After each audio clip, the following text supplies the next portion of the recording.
Boa noite, irmãos. Graça e paz lhes sejam multiplicadas. Estamos iniciando mais um dos nossos estudos das quintas-feiras. Vamos orar? Obrigado, nosso Deus, por mais essa oportunidade.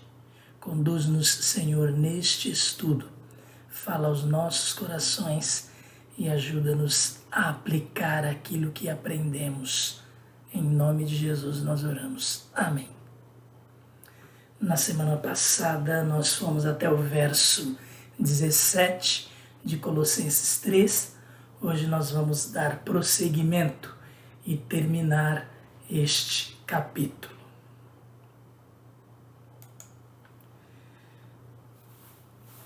Vamos ler então a partir do verso 18, Colossenses capítulo 3.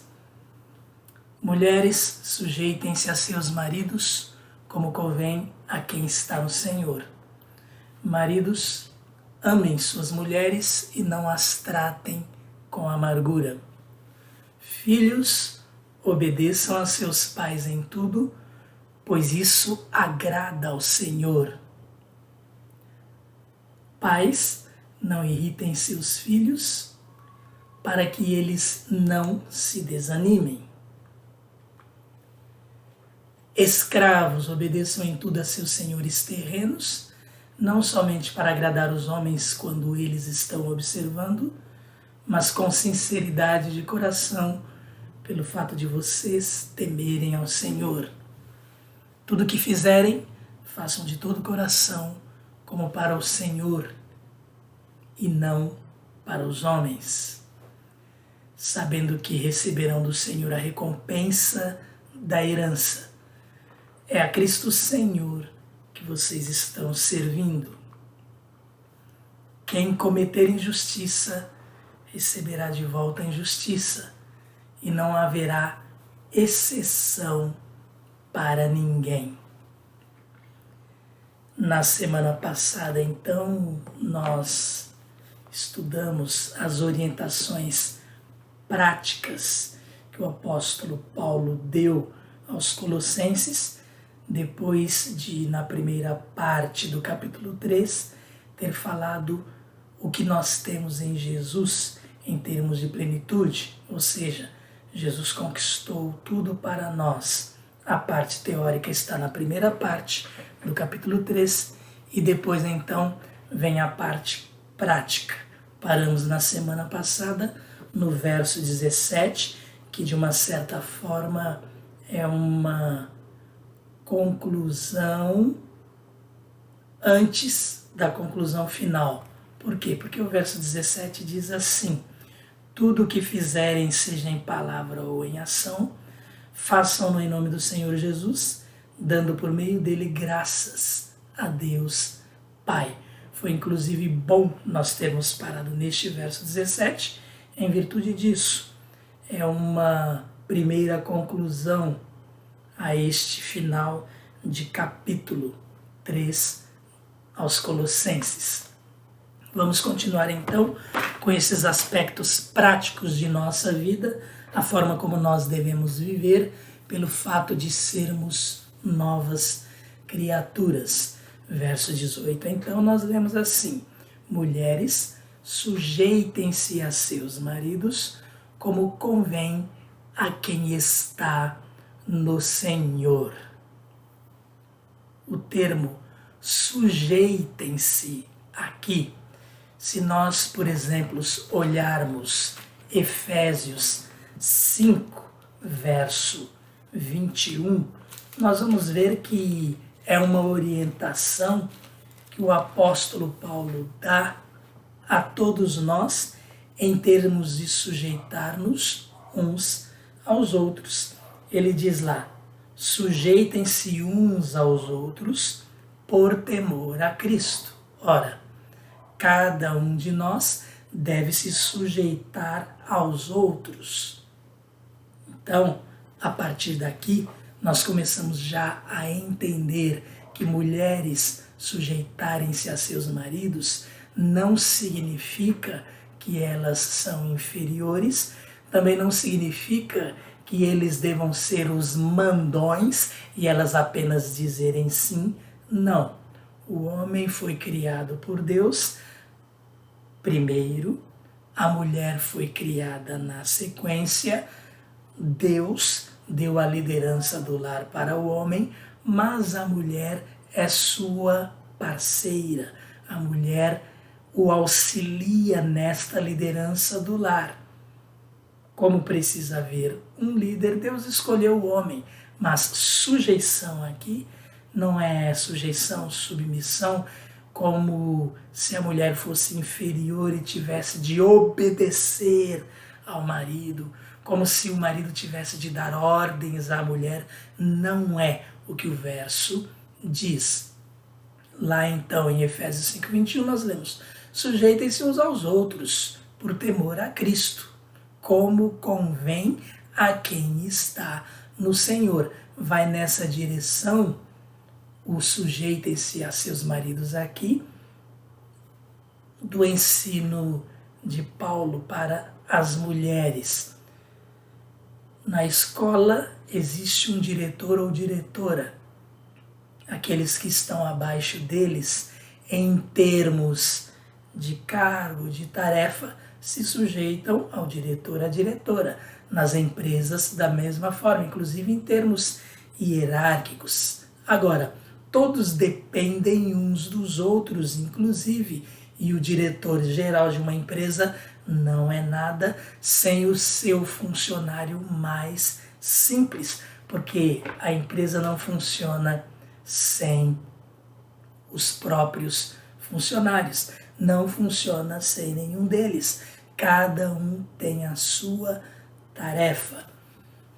E, inclusive, um diretor-geral deve submeter a um de seus técnicos, naquilo em que o técnico é especialista e não o diretor-geral.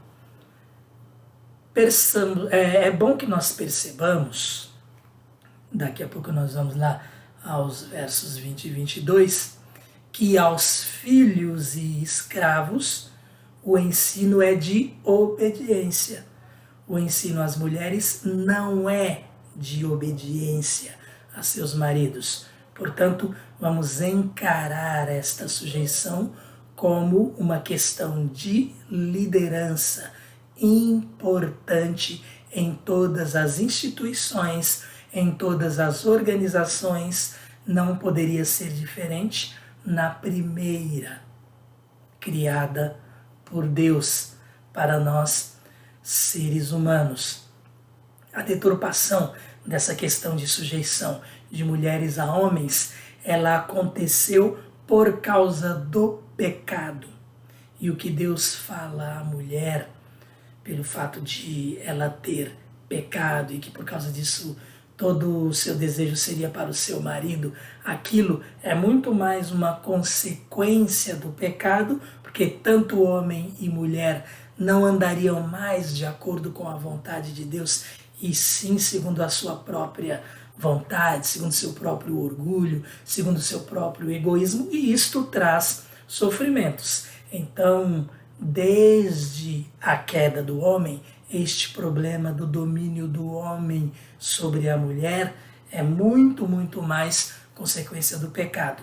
Não é este o sentido de sujeição bíblico aqui da mulher em relação ao homem. Sabemos isso, inclusive, por causa de como os homens, os maridos, devem se comportar em relação às suas mulheres. Verso 19. Maridos, amem suas mulheres e não as tratem com amargura.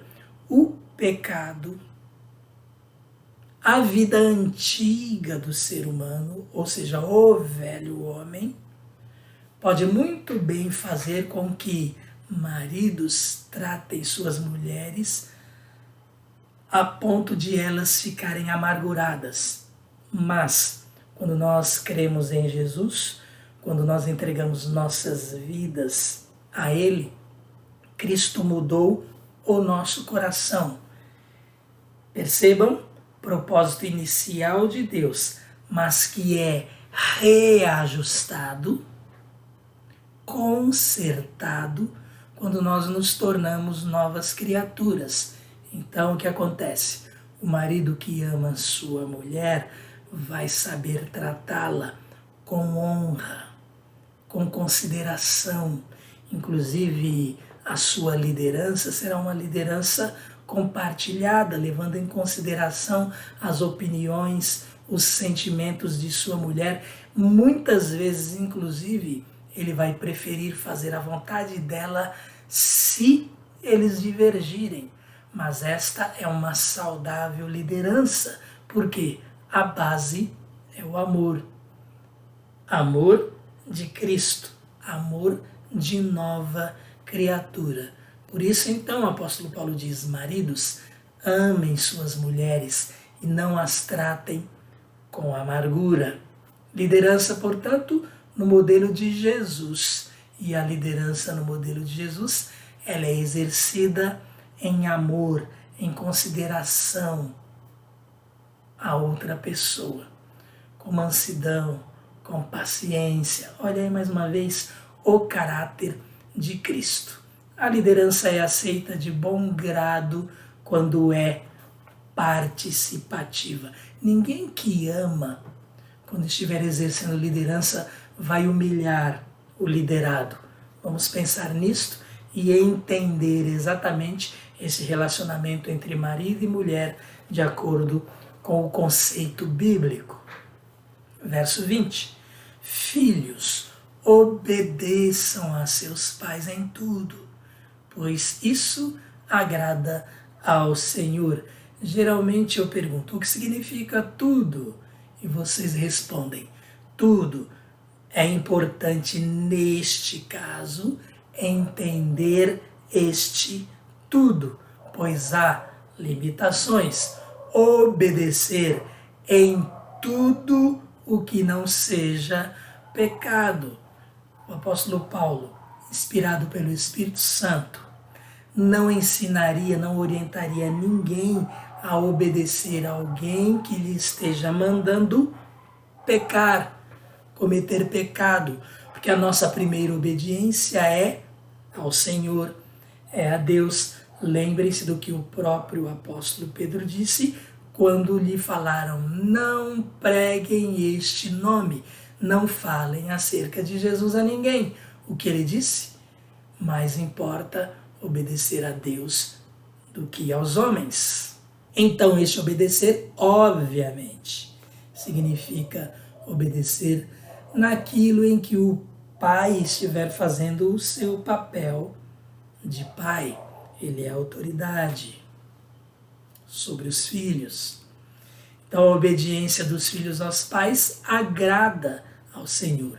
Os pais foram colocados por Deus como responsáveis por seus filhos, e estes devem respeito a eles. A obediência dos filhos deve ser praticada com o coração aberto, cheio de amor pelos pais. Percebam que tudo que nós estamos falando dentro do conceito cristão. Mas por quê? Porque o mundo está corrompido e os valores do mundo também estão corrompidos em virtude do pecado no mundo. Então esta é a orientação de Cristo, é a orientação de Deus a cada um de nós. Filhos cristãos devem agir desta forma. Aqueles que não conhecem a Deus, que não são cristãos, pode até ser que obedeçam desta forma se tiverem sido criados neste padrão. Mas esta é a vontade de Deus para todos. Verso 21. Pais, não irritem seus filhos, para que eles não se desanimem. O que acontece aqui? Muitas vezes os filhos, eles têm seus próprios pais como uma barreira para servirem melhor a Deus. No caso de pais cristãos, ora, muito claro é o que o apóstolo Paulo está dizendo aqui: não irritem seus filhos, para que eles não se desanimem. O relacionamento da parte dos pais para com os filhos também deve ser de amor. Não é apenas os filhos que devem amar os seus pais e obedecê-los. Os pais não precisam mostrar quem é que manda em casa, quando o relacionamento é de amor e respeito. Aliás, quando eles têm de mostrar quem manda, é porque já não mandam. Pelo menos não sem usar da força ou ameaça. A autoridade não é mostrada através de grito nem de força. Os filhos que devem obediência a seus pais, muitas vezes eles precisam buscar de Deus orientação para enfrentarem uma situação desse tipo. Então esta é até uma guerrinha antiga. Os filhos citam Colossenses 3:21 para os pais. Pais, não irritem seus filhos, como resposta aos pais que lembram aos filhos que eles devem observar Colossenses 3:20. Filhos, obedeçam a seus pais em tudo, pois isso agrada ao Senhor. Então, filhos devem sim obediência a seus pais, pai e mãe, claro. E os pais, pai e mãe, devem procurar também mostrar o amor que sentem pelos seus filhos, fazendo com que eles percebam o seu interesse no seu melhor, no bem para suas vidas. Pais cristãos, filhos cristãos, que sejam servos verdadeiros, vão saber como agir, vão agir de acordo com a vontade de Deus. Na família, irmãos, nós não temos inimigos. Pais, filhos, irmãos, marido e mulher, nós não somos adversários uns dos outros.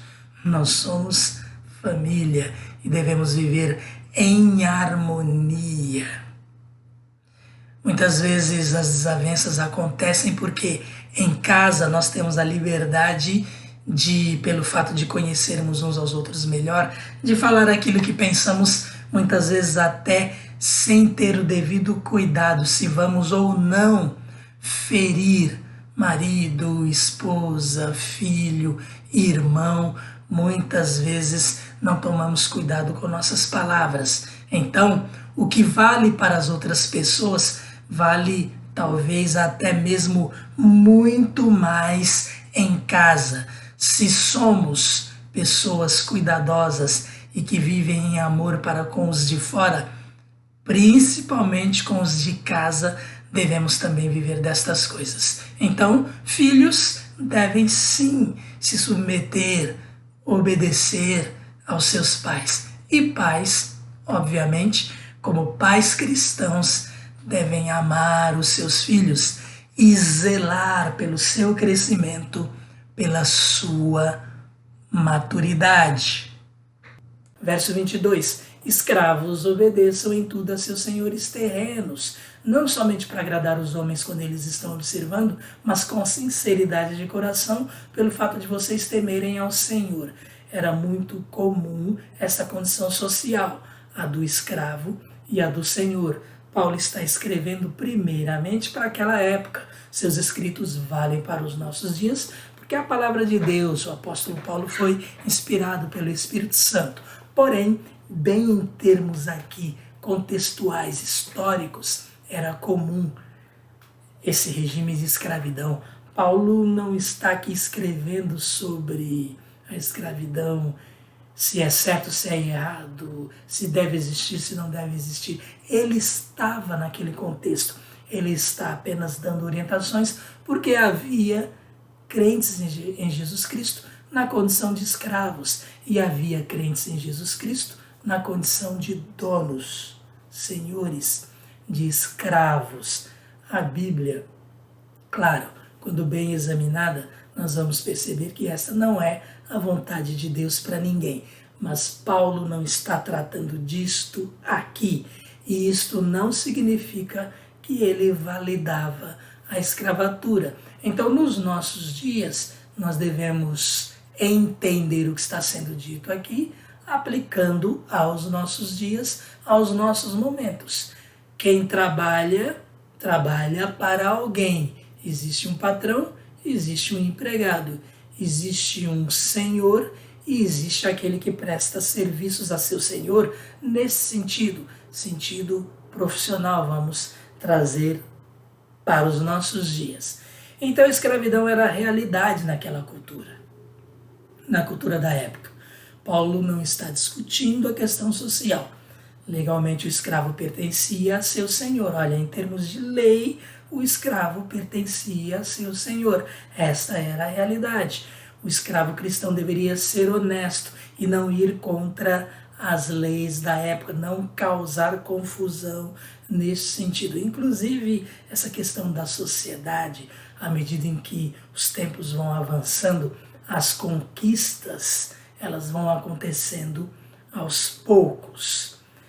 Que eles deveriam fazer então, os escravos, obedecer porque é lei, obedecer porque tinham um senhor, obedecer por temor a Deus, como já falamos, por temor a Deus nós devemos nos sujeitar uns aos outros e os subordinados devem se sujeitar àqueles a quem eles devem subordinação. Este é o ensino que precisa ficar para nós. Você que trabalha, existe alguém acima de você. Lembre-se do respeito, da obediência, da consideração a esta pessoa que hierarquicamente está sobre você em termos de trabalho.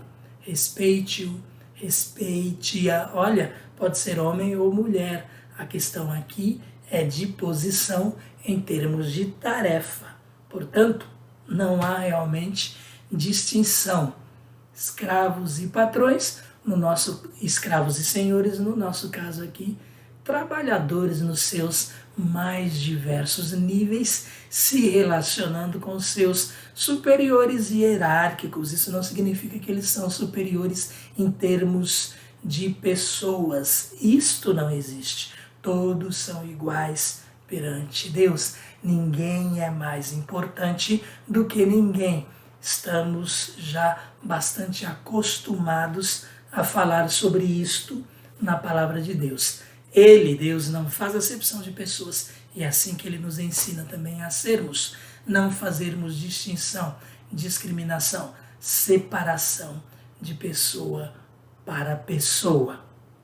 Certo? Então vamos pensar aí nos nossos procedimentos, lembrando que nós estamos servindo, antes de tudo, ao nosso Deus. Verso 22 ainda, não somente para agradar aos homens os escravos deveriam obedecer em tudo a seus senhores. Eles deveriam obedecer também, inclusive na ausência de seu senhor. Olha a responsabilidade, olha a consciência, olha o Deus em primeiro lugar nas nossas vidas. Era assim com eles, é assim conosco em termos daquilo que fazemos nos nossos dias. Se você é daqueles que só trabalha quando o seu chefe está na sala, leia o que nós estamos estudando aqui na palavra de Deus.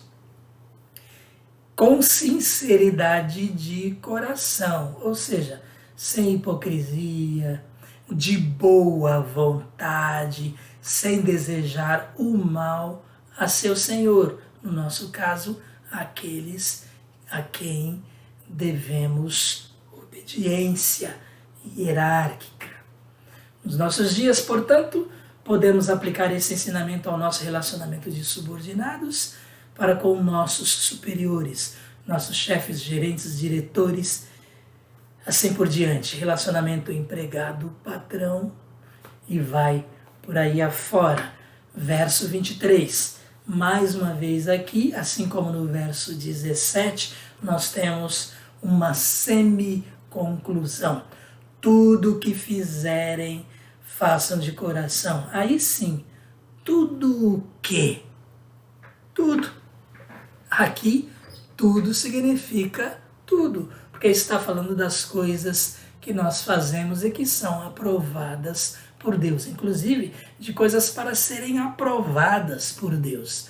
Então, tudo que fizerem, façam de todo o coração, como para o Senhor e não para os homens. Como é que nós servimos a Deus? É de forma relaxada?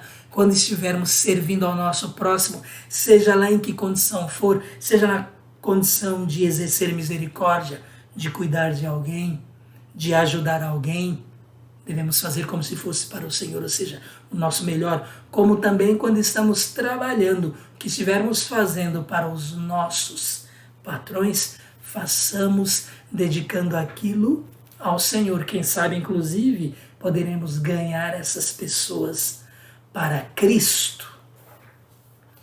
Então devemos fazer isso como para o Senhor e não para os homens.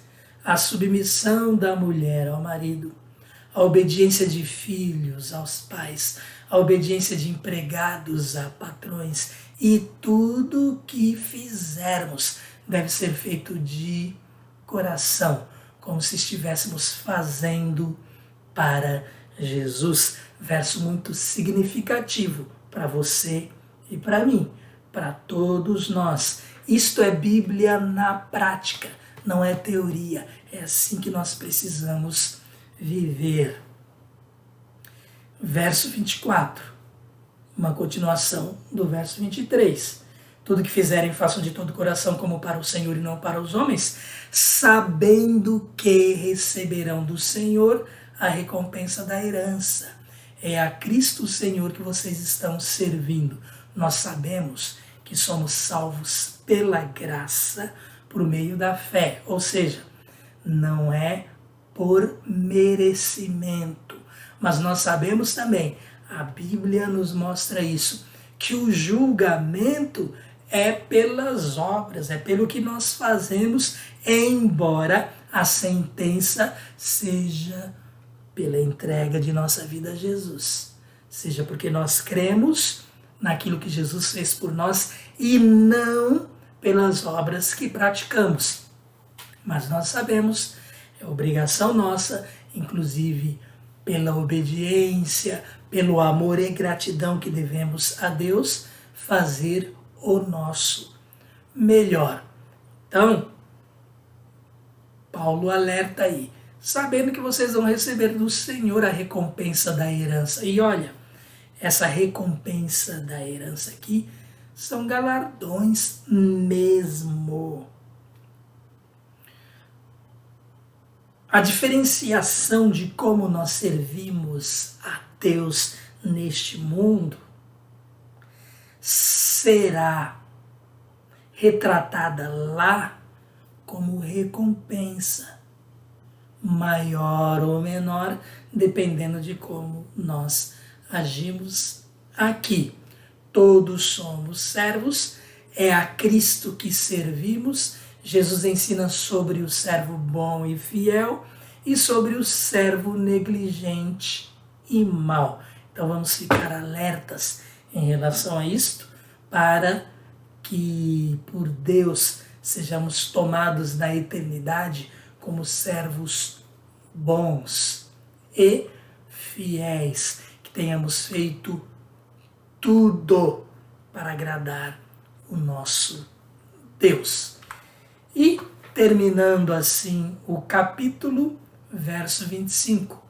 Quem cometer injustiça receberá de volta injustiça, e não haverá exceção para ninguém. O que Paulo está falando aqui é uma continuação do comentário que nós fizemos. Quem comete injustiça, ora, vai receber de volta uma disciplina relacionada à sua injustiça, a consequência daquilo que praticou. E ele diz, não haverá exceção para ninguém. Vamos ler aqui Gálatas 6, verso 7. Não se deixem enganar, de Deus não se zomba, pois o que o homem semear, isso também colherá. Interessante, né? Pense, você espalha simpatia, você semeia simpatia, é isso que você vai colher. Você semeia amor, alegria, mansidão, é isso que você vai colher. É assim que as pessoas vão tratar você também. E em termos eternos, então, porque Deus, Ele cuida de todos os detalhes de nossas ações. Aqui em termos de recompensa e não salvação. Em termos de galardões, nós estamos falando. Olha, muito das consequências já são sofridas aqui. Pensem numa pessoa nervosa, uma pessoa que trata todo mundo mal, uma pessoa que ofende a todos, o que ela recebe dessas pessoas. Pense em alguém inconveniente para com todo mundo. No mínimo, o que ela recebe das pessoas é um isolamento. Ninguém quer estar onde essa pessoa estiver, porque sabe que dali vem coisas que desagradam. É o sentido do que Paulo diz aqui, é o sentido do que nós lemos em Gálatas 6, 7 e também na segunda carta de Paulo aos Coríntios, capítulo 9, verso 6. Nós lemos assim: lembrem-se, aquele que semeia pouco também colherá pouco, e aquele que semeia com fartura também colherá fartamente. Nesse verso 6, nós vemos aí o aspecto aqui do capricho, o aspecto da qualidade, até mesmo da quantidade em termos daquilo que fazemos e do que vamos receber. Então esse princípio ele é válido tanto de modo negativo como positivo. O que fizermos de bom é recebido também como um bem para nós. E se for o oposto, aquilo vem como uma consequência negativa.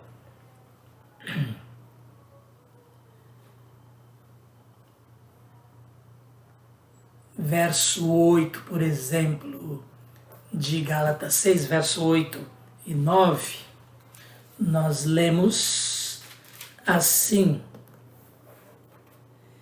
quem semeia para a sua carne, da carne colherá destruição.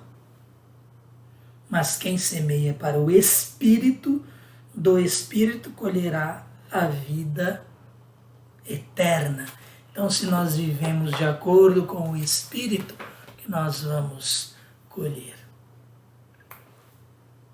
Então, vamos prestar bastante atenção neste ensino de Paulo, que aqui é conclusivo neste capítulo 3, e aproveitar para examinar as nossas vidas.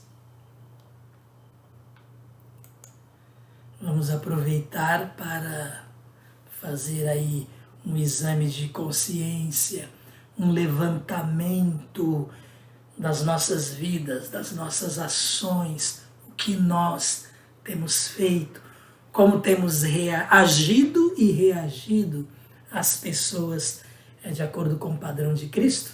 Fiquemos então por aqui, por hoje, neste ensino prático do apóstolo Paulo, que ali a partir do verso 8 começa falando da família e depois parte aí para os nossos demais relacionamentos, porque na questão do respeito, da dedicação, da obediência, da consideração, vale para a escola em relação a professores. É tão comum nos nossos dias ver alunos desrespeitando professores. Vale lá no âmbito educacional, escola, vale no âmbito profissional, trabalho, vale nos nossos relacionamentos uns com os outros, o respeito que devemos uns para com os outros, vizinhos, amigos, comunidade de forma geral e, claro, igreja. irmãos em Cristo. Devemos todos nos considerar nesse sentido, relacionamento de amor uns para com os outros. Amém? Que Deus abençoe a cada um dos irmãos. Obrigado por mais este momento que nós pudemos ter juntos, recebendo a sua atenção no estudo da Palavra de Deus, e que o Espírito Santo tenha falado a cada coração. Os nossos visitantes, nós mais uma vez agradecemos por estarem aqui conosco estudando a Palavra de Deus. Deus abençoe a cada um de vocês. Nós vamos orar agora e assim terminaremos este momento. Obrigado, nosso Deus, por mais este estudo. Nossa oração específica neste momento é que o Senhor nos ajude a aplicar estes ensinamentos na nossa vida. Em nome de Jesus, nós oramos. Amém. Até a próxima semana, querendo Deus.